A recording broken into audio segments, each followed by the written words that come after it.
सुक्खू सरकार फिर लेने जा रही 1030 करोड़ का कर्ज। इस दिन खजाने में आएगा पैसा। सरकार को मार्च महीने में सरकारी कर्मचारी की सैलरी और पेंशन के लिए चाहिए 2000 करोड़ रुपए। सुक्खू सरकार ने लिया लोन लेने का फैसला। आरडीजी खत्म होने के शोर के बीच हिमाचल की सुखविंदर सिंह सुक्खू सरकार फिर से कर्ज लेने जा रही है। इस बार ये रकम 1030 करोड़ की है। वित्त विभाग की तरफ से अधिसूचना जारी कर दी गई है। कर्ज की ये रकम अगले महीने यानी कि मार्च की 4 तारीख को सरकारी खजाने में आएगी। इस तरह बजट सेशन से पहले सुक्खू सरकार ने कर्ज लेने की प्रक्रिया शुरू की है। सरकार ने इस वित्त वर्ष के खत्म होने से पहले 20 साल के लिए कुल 1030 करोड़ रुपए लोन लेने की अधिसूचना जारी की है। इस बार 20 साल की अवधि के लिए ये कर्ज की रकम को मार्च 2046 तक अदा करना होगा। उधर सुक्खू सरकार ने ठेकेदारों की 20 लाख तक की पेमेंट देने का ऐलान किया है। इसके अलावा वेतन और पेंशन का खर्च है। कुल मिलाकर वित्त वर्ष का आखिरी महीना होने के कारण मार्च महीने में कई खर्चे सरकार के सामने हैं, क्योंकि खजाने यानी ट्रेजरी की क्लियरेंस भी करनी है। लिहाजा सुक्खू सरकार ने केंद्र सरकार की अनुमति से ट्रेजरी के बैलेंस को दुरुस्त करते हुए ये कर्ज लेने की अधिसूचना जारी की है। इस दिन खजाने में आएगा पैसा। वित्त विभाग के प्रधान सचिव देवेश कुमार की तरफ से जारी की गई नोटिफिकेशन के अनुसार 4 मार्च को आरबीआई के माध्यम से नीलामी होगी। इसी दिन ये कर्ज की रकम प्रदेश सरकार के खाते में आ जाएगी। इससे मार्च माह का काम निकल जाएगा।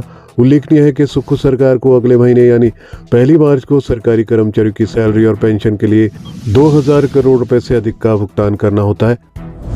केंद्रीय योजनाओं और लोन अदायगी का बोझ। इस बार केंद्रीय योजनाओं में राज्य का शेयर और बाहरी वित्त पोषित स्कीमों में राज्य के हिस्से के तौर पर भी केंद्र की तरफ से 31 मार्च से पहले भुगतान कर दिया जाएगा। इस बार लोन की रकम को वापस करने में भी राज्य सरकार को 1800 करोड़ रुपए अदा करने हैं। ऐसे में इन सब खर्चों को चलाने के लिए 1030 करोड़ का कर्ज लेने का निर्णय लिया गया है। एरियर भुगतान को लेकर मांगी गई जानकारी। इसी बीच सरकार के निर्देश पर वित्त विभाग ने सभी से चतुर्थ श्रेणी कर्मचारियों के पेंडिंग एरियर की जानकारी मांगी है। वर्ष 2016 के बाद रिटायर्ड सभी कर्मचारी के एरियर के भुगतान के लिए कंप्लीट बिल मांगे गए हैं। सीएम सुखविंदर सिंह सुक्खू का कहना है कि आर्थिक संकट के बावजूद सभी के हित सुरक्षित रखे जाएंगे। प्रधान सचिव वित्त देवेश कुमार की ओर से जारी अधिसूचना के अनुसार ये कर्ज 20 वर्ष की अवधि के लिए सरकारी प्रतिभूतियों के माध्यम से लिया जाएगा।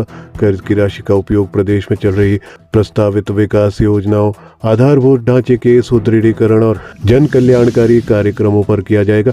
उल्लेखनीय है कि वर्तमान में राज्य सरकार पर कर्ज 1 लाख करोड़ रुपए के आंकड़े तक पहुंच चुका है।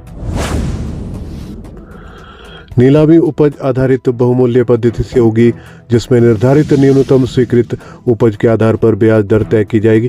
प्रतिस्पर्धी और गैर प्रतिस्पर्धी दोनों प्रकार की बोलियां निर्धारित समय अवधि में ऑनलाइन आमंत्रित की जाएंगी।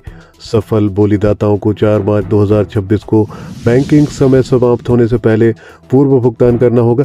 प्रतिभूतियों की अवधि 4 मार्च से प्रारंभ होकर 4 मार्च 2046 तक रहेगी। इन प्रतिभूतियों पर ब्याज का भुगतान वर्ष में 2 बार 4 सितंबर और 4 मार्च को किया जाएगा। नीलामी में निर्धारित दर ही पूरी अवधि के लिए लागू रहेगी।